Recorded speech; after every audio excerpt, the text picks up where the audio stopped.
சிந்தி நிறத்தம் உருண்டு முடியே நதி போலவே பாயினரே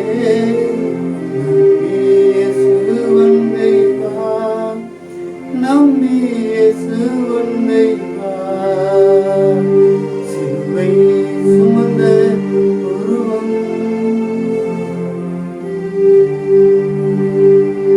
பொல்லா உலக சிற்றின்பங்கள் எல்லாம் அழியும் மாயை பொல்லா உலக சிற்றின்பங்கள் எல்லாம் அழியும் மாயை காணா நிலையான சந்தோஷமோ கர்த்தாவின் நன்மை காணா நிலையான சந்தோஷமோ கர்த்தாவின் நன்மை சிலுவை சுமந்த உருவம்.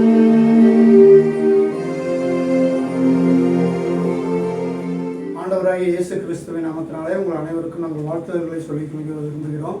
இந்த நாளில் ஜாயின் மீடியா மூலியமாக உங்களை சந்திப்பதில் நாங்கள் மீண்டும் ஆண்டவருக்கு நன்றி சொல்லி இந்த நாளில் நாம் தியானிக்க போகிற இந்த சிலுவை ஆண்டவர் சிலுவையில் உதித்த 7 வார்த்தைகளிலே முதலாவது வார்த்தைகளை நாம் தியானிக்க போகிறோம்.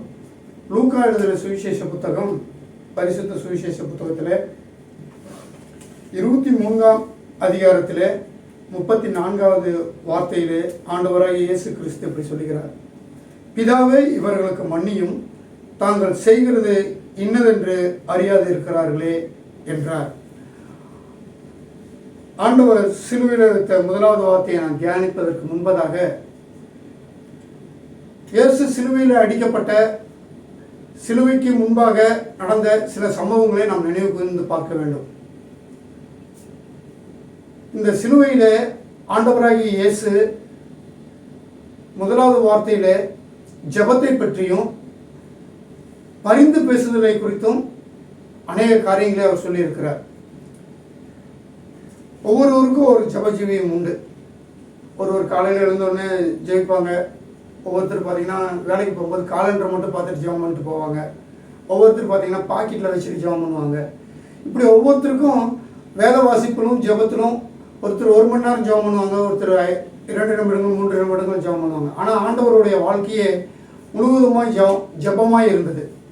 எப்படி அப்படின்ற நம்ம ஒரு சில காரியங்களை நாம் பார்ப்போமானால், அதற்கு முன்பதாக அவர் எப்படி எந்தெந்த இடங்களெல்லாம் ஜெபம் பண்ணினார் என்று நம்ம புதிய ஏற்பாடு புத்தகத்திலே அவருடைய பிறப்பிலிருந்து நாம் படித்து கொண்டே வந்தோமானால், அவர் மலைப்பகுதியில் போய் ஜெபம் பண்ணினார், ஞானஸ்தானம் எடுக்கும்போது ஜெபம் பண்ணார், தனியாக இருக்கும்போது ஜெபம் பண்ணார். சீசர்களுக்கு எப்படி ஜெபம் பண்ண வேண்டும், சீசர்களுக்கு எப்படி ஜெபம் பண்ண வேண்டும் என்று போதித்தார். குல்கதா மலையில் வேர்வையும் இரத்தமும் கலந்து அவர் பிதாவோடு கூட ஐக்கியமாகி ஜெபித்து கொண்டிருந்தார். கடற்கரையில் தனியாய் போய் ஜெபித்தார். தனிமையாக இருக்கிற எல்லா இடங்களிலும் அவர் ஜெபித்து கொண்டே இருந்தார். இயேசு என்றால் ஜெபம், இயேசு என்றால் ஜெயமான ஒரு வாழ்க்கை. ஜெபிக்கிறவன் ஜெயம் பெறுவான் அப்படிங்கிற ஒரு தாரக மந்திரமாய் கூட நம்ம அதை சொல்லலாம். ஜெபிக்கிற எவன் ஒருவன் ஜெபிக்கிறானோ அவன் மட்டும்தான் வாழ்க்கையிலேயும் சரி, எந்த ஒரு காரியத்திலும் சரி ஜெயம் எடுக்க முடியும். அப்படிப்பட்ட ஒரு திட்டத்தின் மூலமாகத்தான் பிதாவானவர் இயேசுவை இந்த பூமிக்கு அனுப்பினார்.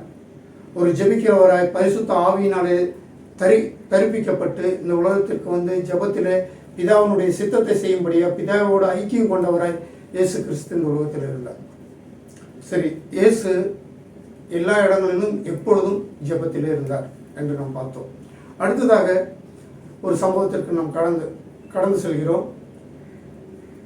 இயேசு சிலுவையில் அடிக்கப்படுவதற்கு முன்பதாக அங்கே யார் யாரெல்லாம் இருந்தார்கள் அப்படின்னு பார்த்தீர்களானா, எருசலேமில் அங்கே இருந்த வேத பாதகர்கள் இருந்தார்கள். மூப்பர்கள் இருந்தார்கள், திருச்சபை சார்ந்த மக்கள் இருந்தார்கள், ஜனங்கள் இருந்தார்கள், அவரோடு கூட அற்புதம் பெற்றவர்கள் இருந்தார்கள், அவருக்கு எதிரானவர்கள் இருந்தார்கள், அவரை தூஷித்தவர்கள் இருந்தார்கள். அங்கே அவருக்காக அரசாங்கத்தில் வேலை செய்கிற சேகவர்கள் இருந்தார்கள். இப்படி அநேக கூட்டம் அங்கே கூடியிருந்தது. அதில் குறிப்பிடும்படியாக ஒரு 3 பேரை நான் உங்களிடத்தில் குறிப்பிட்டு நான் சொல்ல விரும்புகிறேன். மரியாள், இயேசுவின் தாயாகிய மரியாள், கிளியோப்பா மரியாள், மகதலேனா மரியாள், இந்த 3 பேருமே அந்த இடத்துல இருந்தாங்க. ஒரே பேர் தான், ஆனால் 3 டிஃப்ரெண்ட் ஆட்கள் இயேசுனுடைய அந்த சிலுவையை பார்த்து கொண்டு இருந்தார்கள். என்ன எதுக்காக பார்த்துட்டு இருந்தாங்கன்னா, இயேசு என்ன சொல்லுவாரோ என்று சொல்லி இந்த மரியாளுக்கு பார்த்து கொண்டு இருந்தாங்க. இவர்கள் இருக்கும்போது, சீசர்கள் இருக்கும் பொழுது, வேதப்பாரர்கள் இவர்களெல்லாம் பெரும் கூட்டம் கூடிக்கொண்டு இருக்கும் பொழுது, தன் கடைசி உக்கரத்தில் அந்த வழியிலே வாக்குமூலம் என்று சொல்லுவார்களே, இன்றைக்கு நம்ம எல்லா இடத்துலையும் பார்க்குற மரண தருவாயிலே யார் இருந்தாலும் கடைசி நேரத்தில் உங்களுக்கு என்ன சொன்னாங்க அப்படின்னு கேட்பாங்க. அது மாதிரி வாக்குமூலம் அப்படிங்கிற மாதிரி கூட நம்ம எடுத்துக்கலாம். பூர்வஜாதியிலிருந்து சொல்லுவாங்க வாக்குமூலம், ஏதாச்சும் அவர் சாகும்போது சொன்னாங்களா, அவங்க மம்மி சாகும்போது சொன்னாங்களா, அவர் என்ன சொன்னார் கடைசி நேரத்தில் அப்படின்ட்டு சொல்லுவாங்க. ஏன்னா கடைசி நேரத்தில் அவர்கள் உண்மையை சொல்லுவாங்க, அவர்கள் இருதயங்களில் ஆழத்தில் என்ன இருந்ததோ அந்த காரியங்களை சொல்லுவாங்க. அப்படித்தான் இயேசு இந்த லூக்கா எழுதின புத்தகத்தில் இந்த 7 வார்த்தைகளில் இந்த முதலாவது வார்த்தையை ஆண்டவர் சொல்கிறார். அருகிலே தாயாகிய மரியாள் இருந்தாங்க. சகோதரி மரியாளுடைய சகோதரி ஒரு மரியாள் இருந்தாங்க, மகதலேனா மரியாள் இருந்தாங்க. அங்கே இந்த 3 வித்தியாசப்பட்ட அந்த மரியாள்கள் அந்த இடத்துல இருந்தாங்க.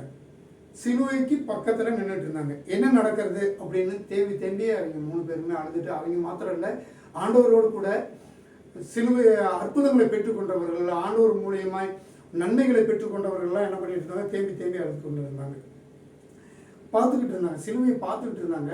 அவர் என்ன சொல்லுவாரோ அப்படின்னு சொல்லி கேட்கறதுக்காகவும் ஆவலாக இருந்தாங்க.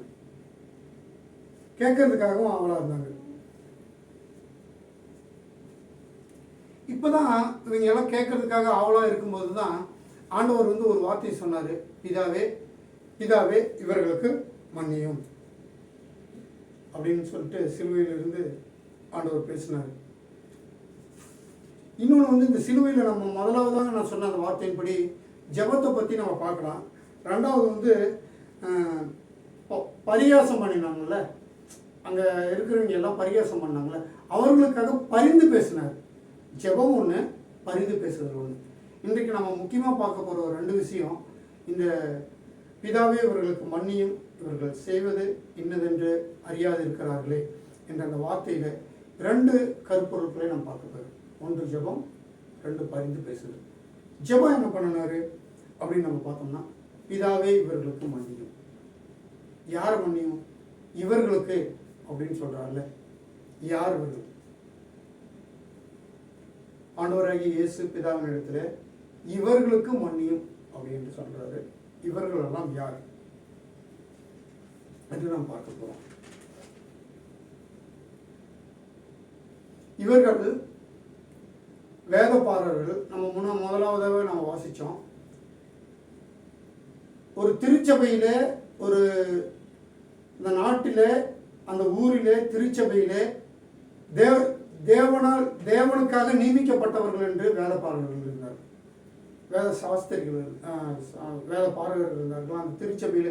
இன்றைக்கு திருச்சபையை நம்ம எடுத்துக்கணும்னா பாஸ்டர் இருக்கிறாரு, ஐயர் இருக்கிறாரு, மூப்பர் இருக்கிறாரு, உறுப்பினர்கள் இருக்கிறாங்க, எல்லாருமே இருக்கிறாங்க. அன்றைக்கி அதே மாதிரி தான் இருந்தாங்க.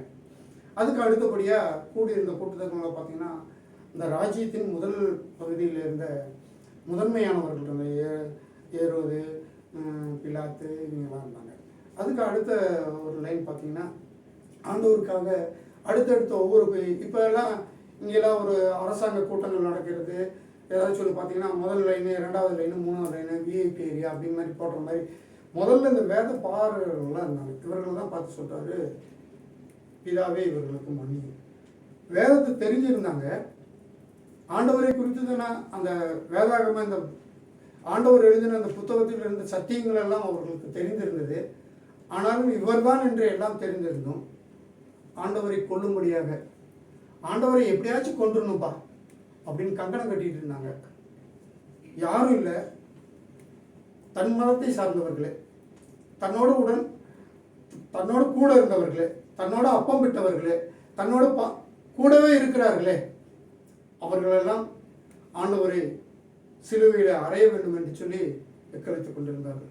அருமையான தேவனுடைய பிள்ளையே, அருமையான தாயே, தகப்பனே, சகோதரனே, சகோதரியே, இன்றைக்கும் நீங்கள் ஒரு நல்ல ஒரு திருச்சபையில் ஆண்டவருக்காக வைராக்கியமாய் ஊழியம் செய்து கொண்டிருக்கும் பொழுது உங்கள் மீது ஒரு பழிச்சொற்களை சொல்லி, உங்களுடைய நடக்கையிலே பழிச்சொற்களை சொல்லி,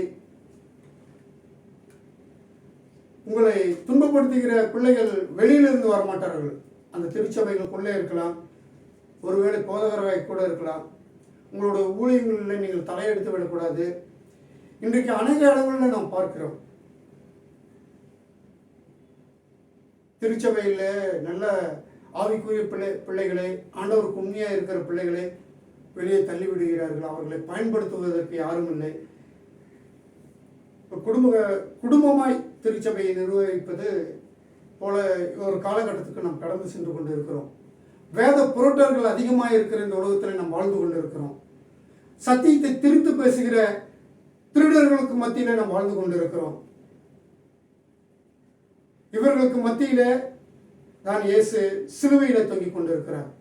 இன்றைக்கு என்னை பயன்படுத்த, என்னுடைய தாளந்துகளை பயன்படுத்தி கொள்ள, என்னுடைய ஆண்டவருக்கு அடுத்ததான காரியங்களை நான் செய்ய எனக்கு ஏதுவான ஒரு இடம் இல்லையே என்று தவித்துக் கொண்டிருக்கிற உங்களுக்கெல்லாம் ஒரு நற்செய்தி காத்து கொண்டிருக்கிறது. ஆண்டவர் இந்த சிலுவையில ரத்தத்தை சிந்திருக்கிறார் அல்லவா? அந்த ரத்தம் இன்றைக்கு நமக்கு ஒரு வழிகாட்டுதலை கொடுக்க போகிறது. மூடப்பட்டிருக்கிற எல்லா கதவுகளையும் திறக்கும்படியாக ஆண்டவர் இந்த நாளிலே நமக்காக பரிந்து பேசிக் கொண்டிருக்கிறார். உங்களுக்கு விரோதமாய், நமக்கு விரோதமாய் எழும்பின எல்லா தடைகளையும் தகர்த்து போடும்படியாய் ஆண்டவராகிய கர்த்தர் இன்றைக்கு இந்த சிலுவையிலே, பிதாவே இவர்களுக்கு மன்னியும், இவர்கள் செய்கிறது இன்னதென்று அறியாது இருக்கிறார்களே என்று அவர்கள் சொன்னார். அருமையான தாயே, தகப்பனை, இதை கேட்டுக்கொண்டிருக்கிற ஒவ்வொருத்தருக்கும் ஆண்டவராகிய இயேசுவினுடைய ரத்தம் ஒரு சுகமளிக்கிற ஒரு அற்புதத்தை கொடுக்க வேண்டும் என்று நாங்கள் ஜெபிக்கிறோம். சுகமளிக்கிற தேவனுடைய வல்லமை புறப்பட்டு வர வேண்டும் என்று நாங்கள் ஜெபிக்கிறோம். எப்படி? ஏன்? ஆண்டவருடைய ரத்தம் சகல பாவங்களையும் நீக்கி நம்மை சுத்திகரிக்கும் என்று இருக்கிறோம். எருசலேம் வீதியிலே ஆண்டவர் சிலுவையை சுமந்து கொண்டு வருகிறார். அவரை வாரினால் அடிக்கிறார்கள். அந்த எருசலேம் வீதி முழுவதும் ரத்தம் சிந்தி இருக்கும்ல, கண்டிப்பாக சிந்தி இருக்கும்ல. ஆனால் இவர் அடிச்சுட்டு வரதுக்கு பின்னாடி ஆண்டவர் தூசிச்சவங்கெல்லாம் பின்னாடி வராங்க. இவன் செத்தாண்டா, இவன் ஒளிஞ்சாண்டா அப்படின்னு சொல்லி ஆண்டவருக்கு பின்பாக. ஆனால் ஒரு காரியங்களை நம்ம அந்த இடத்துல கவனிக்க வேண்டும். ஆண்டவர் சிந்தின அந்த ரத்தத்துக்கு பின்பாக வேத பாதகர்கள் கடந்து வருகிறார்கள், மூப்பர்கள் வருகிறார்கள், ஆண்டவரை தூசித்தவர்கள் கடந்து, ஆண்டவர் சிந்தின அந்த ரத்தத்தை மிதித்து கொண்டு அந்த ரத்தத்தோட ரத்தமாய் வருகிறார்கள். நான் உங்கள் இடத்துல ஒரு கேள்விகளை கேட்க ஆசைப்படுகிறேன். ஆண்டவருடைய துணியின் தொங்கல்களை தொட்ட ஒரு ஸ்திரீ அற்புதங்களை பெற்றுக்கொண்டார். வேதாகமத்தில் நாம் படிக்கிறோம், ஆண்டவருடைய ஆடையின் தொங்கலின் நுனியை தொட்ட ஒரு ஸ்திரீ அற்புதத்தை பெற்றுக் கொள்கிறார். இப்பொழுது எருசலேம் வீதியிலே ஆண்டவர் சிலுவையை சுமந்து கொண்டு வரும் பொழுது அவருக்கு பின்பாக அவரை கேவலம் பேசினா, அவரை தூசித்த, இவன் எப்படி வாழ்ந்து விடுவான், என்னோட இவன் உயர்வா வாழ்ந்துருவானான்னு கேட்டிருக்கிற, பேசிக்கொண்டிருக்கிற, காரி துப்பின இந்த பிள்ளைகள் இருக்கிறார்களே, அவர்கள் இயேசுவினுடைய ரத்தத்தை மிதித்து கொண்டு தான் வந்திருப்பார்கள். அல்லேலூயா! இயேசுவினுடைய ரத்தத்தை தான் மிதித்து கொண்டு வந்திருப்பார்கள். ஏன் அவர்களுக்கு அற்புதம் நடக்கவில்லை? என்னை விசுவாசிக்காதவன் அற்புதத்தை பார்க்க முடியாது ஒண்ணு. ஆனா இவர்கள் எல்லாம் வேதத்தை சுமந்தவர்கள், வேதத்தை படிக்கிறவர்கள், வேத பாதகர்கள். திருச்சபையில எல்லா காரியங்களும் செய்ய வேண்டிய மூப்பர்கள், திருச்சபையில ஒவ்வொரு காரியத்திற்கும் ஜெபிக்கிற ஜெப தூண்கள். இவர்களுக்கு ஏன் அற்புதம் நடக்கவில்லை? இவர்கள் ஏன் இயேசுவை கொல்ல எத்தனித்தார்கள்? இவர்களை பார்த்துதான் ஆண்டவர் சொல்கிறார், பிதாவே இவர்களை மன்னியும், இவர்கள் செய்கிறது இன்னதென்று அறியாது இருக்கிறார்களே. இப்படி தனக்கு எதிரியாக இருக்கிறவனுக்கு கூட ஆண்டவர் இவர்களை மன்னியும் என்று தான் அவர் சொல்கிறார். இன்றைக்கு நாம் கற்றுக்கொள்கிற ஒரு பாடம், நாம் யாருனாலோ குடும்பத்திலும் சரி, வெளியிலும் சரி, வேலை ஸ்தலங்களிலும் சரி, கணவன் மனைவிக்கும், மனைவி கணவனுக்கும், பெற்றோருக்கும், பிள்ளைகளுக்கும் இப்படி எதிர்மறையான சிந்தனையோடு கூட நாம் இருந்தோமானால் ஜெப அபிஷேகத்திலிருந்து தூக்கி போடப்பட்டு சத்துருவின் பிடியில பிடிக்கப்பட்டு தேவனுடைய அற்புதத்தை ருசித்து பார்க்காத ஒரு குடும்பமாய் நாம் மாறிவிடுவோம். அருமையான சகோதரனே, அருமையான சகோதரியே, அருமையான தகப்பனே, தாயே, இன்றைக்கு ஆண்டவருடைய அந்த சிலுவையின் ரத்தத்தின் அந்த அபிஷேகத்தை நாம் பெற்றுக்கொள்ள வேண்டுமானால் ஏகமானதோடு கூட அவருடைய ரத்தத்தை பற்றி தியானித்துக் கொண்டிருக்கிற இந்த நாளில் ஏகமானதோடு கூட சேர்ந்து அந்த ஜெப ஆவியை நாம் பெற்றுக்கொள்ள எத்தனிக்க வேண்டும். கணவனும் மனைவியுமாய் கைகோர்த்து ஜெபிக்க வேண்டும். குடும்பமாய் பிள்ளைகளுமாய் அப்பா அம்மாவாக சேர்ந்து கைகோர்த்து ஜெபிக்க வேண்டும். தாயோடு நாம் ஜெபிக்க வேண்டும். இப்படி ஜெபிப்பதனால என்ன நடக்கப் போகிறது? மலடி என்று பெயர் பெற்றவர்களுக்கெல்லாம் பிள்ளைகளை ஆண்டவர் கொடுத்தார். அந்நாள் இப்படி ஒரு வேதத்திலே ஒரு சம்பவம் இருக்கிறது. ஒரு பிள்ளைகளை மாத்திரமல்ல, அடுத்தடுத்து அவள் 7 பிள்ளைகளை பெற்றிருக்கிறார். இப்படி மலடி என்று வசை சொல்லுக்குள்ளே வீடுகளுக்குள்ளே பூட்டப்பட்டிருக்கிற உன்னை பார்த்து ஆண்டவர் சொல்லுகிறார், என் ரத்தத்திற்குள்ளாய் நீ மறைந்து கொள், உன் கற்பத்தின் கனியை நான் திறக்கிறேன். என் ரத்தத்திற்குள்ளாய் மறைந்து கொள், உனக்கு நான் அறிவை கொடுத்து உன் படிப்பிலே நான் உன்னை கவனம் செலுத்த உன் பிள்ளைகளுக்கு நான் உதவி செய்கிறேன். என் ரத்தத்திற்குள்ளாய் இந்த ஜெபத்திற்குள்ளாய் மறைந்து கொள், உன் கடன் காரியங்களை எல்லாம் உன்னை நான் விலகி போக பண்ணுகிறேன். ரத்தத்திற்குள்ளாய் மறைந்து கொள், உனக்கு நான் அற்புதத்தின் வாசல்களை திறக்கிறேன். இன்று ஆண்டவர் சிலுவையில பார்த்து சொல்லுகிற ஒரே ஒரு வார்த்தை, இவர்கள் செய்கிறது இன்னதென்று அறியாது இருக்கிறார்களே. நீ அறியாமையினால் செய்கிற தவறுகள், நீ அறியாமையினால் விட்ட இந்த ஜெபங்கள் நீங்கள் மீண்டுமாய் பிடித்து ஒரு அற்புதத்தின் வாழ்வுக்குள்ளே நீங்கள் வர வேண்டும் என்றுதான் ஆண்டவர் விரும்புகிறார். அதற்காகத்தான் அவர் இந்த சிலுவையிலே அடிக்கப்பட்டிருக்கிறார். அதற்காகத்தான் ஆண்டவர் இந்த சிலுவையிலே இவர்கள் செய்கிறது இன்னதென்று அறியாது இருக்கிறார்கள் என்று சொன்னார். அதற்காகத்தான் அந்த சத்துருவை மிதிக்கும்படியாக வந்திருக்கிறார். இன்றைக்கு நம் குடும்பங்களிலே, நம் எல்லைகளிலே இருக்கிற சத்துருக்களை எல்லாம் மிதித்து போடும்படியே ஆண்டவர் எத்தனிக்கிறார். ஆண்டவர் உங்கள் மீது திட்டம் கொண்டு இருக்கிறார். அற்புதங்களை செய்கிற தேவன், அந்த சிலுவையை சுமந்து வந்த தேவன், அவர் ரத்தத்தினாலே இன்றைக்கு இயேசுவினுடைய ரத்தம் ஜெயம் என்கிற சொல்கிற அந்த காரியத்தை அவர் இன்றைக்கு செய்ய போகிறார். பிரியமானவர்களே, ஆண்டவர் உங்களோடு கூட பேசிக்கொண்டு இருக்கிறார். ஒருவேளை விளையாட்டாக பேசுவதை போல உங்களுக்கு தோணலாம். ஆனால் உங்கள் சரீரத்திற்குள்ளே, உங்கள் எல்லைகளுக்குள்ளே ஒரு மாற்றங்களை ஆண்டவர் கட்டளையிட்டுக் கொண்டிருக்கிறார். அந்த சிலுவையின் ரத்தம் பரிந்து பேசுகிற ஒரு ரத்தம், ஒரு மனுஷனுடைய ஆபேலுடைய ரத்தம் பேசுமானால் என் தேவாதி தேவனுடைய ரத்தம் உங்களுக்கு எவ்வளவு அற்புதங்களை செய்யும். ஒரே ஒரு வார்த்தையினாலே பன்றி குட்டிகளுக்குள்ளே பிசாசை அடைத்து அதை கடலுக்குள்ளே தள்ளின ஆண்டவர் உங்களுக்கு விரோதமாக எழுமான சத்துருக்களை உங்களிடத்திலிருந்து அப்புறப்படுத்துவது அதிக நிச்சயம் அல்லவா? இந்த நல்ல நாளிலே ஆண்டவருடைய தியானித்துக் கொண்டிருக்கிற இந்த வேளையில அவருடைய ரத்தம் எனக்காக பரிந்து பேசுகிறது என்பதை நீங்க நம்புவீர்களா? பிதாவே, இவர்களை மன்னியும், இவர்கள் செய்கிறது இன்னதென்று அறியாது இருக்கிறார்களே. இந்த நாளை நாம் முழுவதுமாய் நாம் ஒப்புக் கொடுப்போம். எப்படி? இன்னதென்று அறியாது இருக்கிறார்களே. இந்த பரிசுத்தத்தை பெற்றுக்கொள்வதற்கு, இந்த ஜெபாவையை பெற்றுக்கொள்வதற்கு என்னிடத்தில் இருக்கிற பாவங்கள், என்னிடத்தில் இருக்கிற மீறுதல்கள், என்னிடத்தில் இருக்கிற இச்சை நாவிகள், என்னிடத்தில் இருக்கிற திருட்டுத்தனங்கள், என் பெற்றோருக்கு தெரியாமல் செய்கிற காரியங்கள், என் மனைவிக்கு தெரியாமல் செய்கிற காரியங்கள், என் கணவனுக்கு தெரியாத இருக்கிற பண ஆசை, பொருளாசை, இப்படிப்பட்ட காரியங்களை எல்லாம் விட்டு விலகி தேவ சமூகத்தில் வந்து அமர்ந்து, ஆண்டவரே, நீர் எனக்காக ரத்தம் சிந்தினீர், நீர் எனக்காக யாவையும் செய்து கொண்டிருக்கிறீர், எனக்காக யாவையும் செய்ய வல்லவர், உமது ரத்தம் எனக்காக பரிந்து பேசட்டும், உமது ரத்தம் எனக்காக யாவையும் செய்யட்டும் என்று சொல்லி இந்த நாளில் பிதாவே, இந்த முதல் வார்த்தை மூலிமா என்னோட பேசுனீங்களே தகப்பனே, உமக்கு நாங்கள் நன்றி சொல்கிறோம்.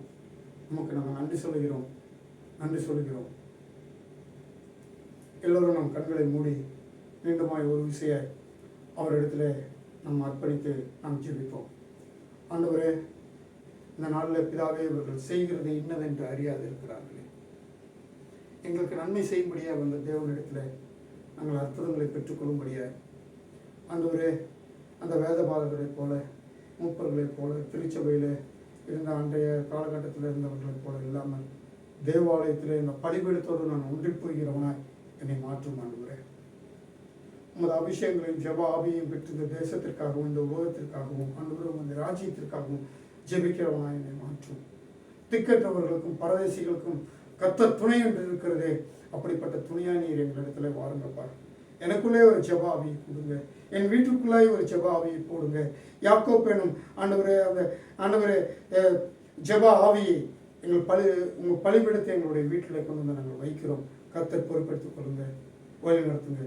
இயேசுவின் நாமத்தில் நல்ல பிதாவே, ஆமென். என்னப்பா